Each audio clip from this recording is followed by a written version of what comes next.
দিনটা ছিল কিন্তু 10th জুলাই, আর আমার হাজবেন্ডের জন্মদিন ছিল কিন্তু 11th জুলাই। তাই ভাবলাম রাত্রেবেলায় কিছু সারপ্রাইজ প্ল্যান করব। প্রত্যেক বছরই করি, তাই ভাবলাম এবারটাও কেন করব না। তাই একটু টাইম বার করে 10 তারিখের দুপুরবেলায় বৃষ্টিতে ভিজে ভিজে বেরিয়ে গেলাম কিন্তু বরের জন্য কিছু কেনাকাটা করতে। বেরিয়ে তো গেছিলাম, কিন্তু মনে মনে কিন্তু টেনশন খুব হচ্ছিল, কারণ বাবুকে আমি বাড়িতে রেখে গেছিলাম। যদি বৃষ্টি না হতো হয়তো ওকে নিয়েই বেরোতাম, কিন্তু যেহেতু বৃষ্টি হচ্ছিল তাই বাড়িতে রেখেই গেছিলাম। ফার্স্টেই চলে গেছিলাম আমি গিফট র্যাপার কিনতে, গিফট র্যাপ করবো বলে। আর এই দেখো আমরা চাঁদে চলে এসেছি। এই হচ্ছে আমাদের শহরের রাস্তা, এখনো পর্যন্ত এই অবস্থা। তারপর একটা টোটো করে নিয়েছিলাম আমি, একদম সোজা চলে গেছিলাম কিন্তু স্টেশনের দিকে। স্টেশনের দিকে গিয়ে আমার ফার্স্ট কাজ ছিল কিন্তু বরের জন্য একটা সুন্দর পাড়া গোলাপ নেওয়ার।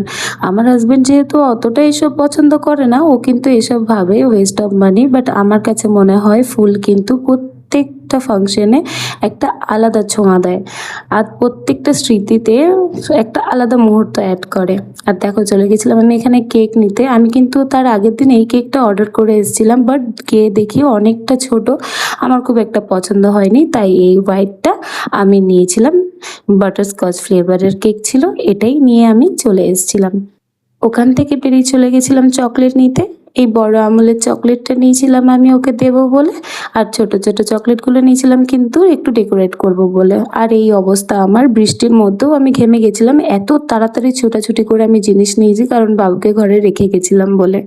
আর যেহেতু আমার হাজবেন্ডের আসার সময় হয়ে গেছিল কাজ থেকে, তাই কিন্তু তার আগে সবটা রেডি করে নিতে হবে বলে আমি খুব তাড়াতাড়ি তাড়াতাড়ি গিফটটা প্যাক করে নিচ্ছিলাম, কারণ ও যদি চলে আসতো তাহলে কিন্তু দেখে ফেললে গোটা প্ল্যানটাই ক্যান্সেল হয়ে যেত। তাই আর কি বলতো, আমাদের দুজনের কাছেই কিন্তু দুজনের বার্থডেটা খুব স্পেশাল। আমরা কিন্তু প্রত্যেক বছর খুব ভালোভাবে একটু স্পেশালভাবেই বার্থডেটা কাটাই, কিন্তু এইবারে সেরকম কিছু না করতে পারলেও একটু আধটু তো করতেই হবে, বরের জন্মদিন বলে কথা না।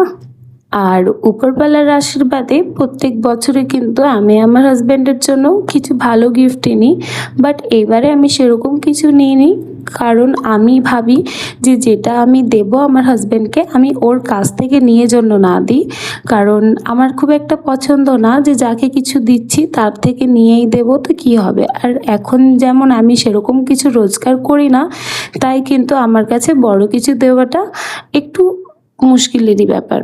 তাই ভাবলাম যে স্পেশাল কিছু না দিতে পারলেও ছোট্ট করে কিছু করি, যাতে জন্য ও খুশি হয়। আর আমি খুব ভালো করে জানি যে আমার হাজব্যান্ড কিন্তু বড় কিছুতে খুশি হয় না, ও কিন্তু দেখে যে আমি ওর ছোট ছোট মুহূর্তগুলোতে কতটা এফোর্টস দিই ওকে খুশি করার জন্য।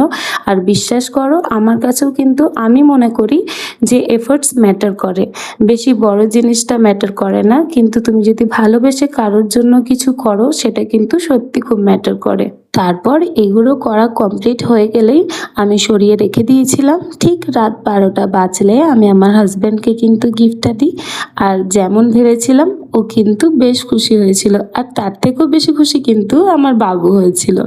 তারপর ঠিক রাত 12টা বাজার পর সবাই মিলে একদম ঘরোয়াভাবে আমাদের কেক কাটিং করছিলাম আমার স্বামীর।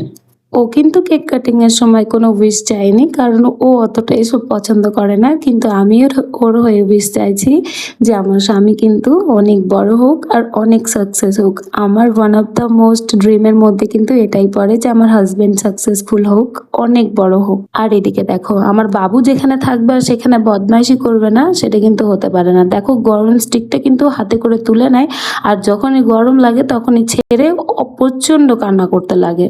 তারপর ওকে চুপ করিয়ে আমি বরের হাত থেকে একটু কেক খেয়ে নিলাম। ব্যাস এরকম করেই কেটেছিল আমাদের রাতটা। সকালটা কেমন করে কাটলে তোমাদের সাথে নিশ্চয়ই শেয়ার করবো। টাটা।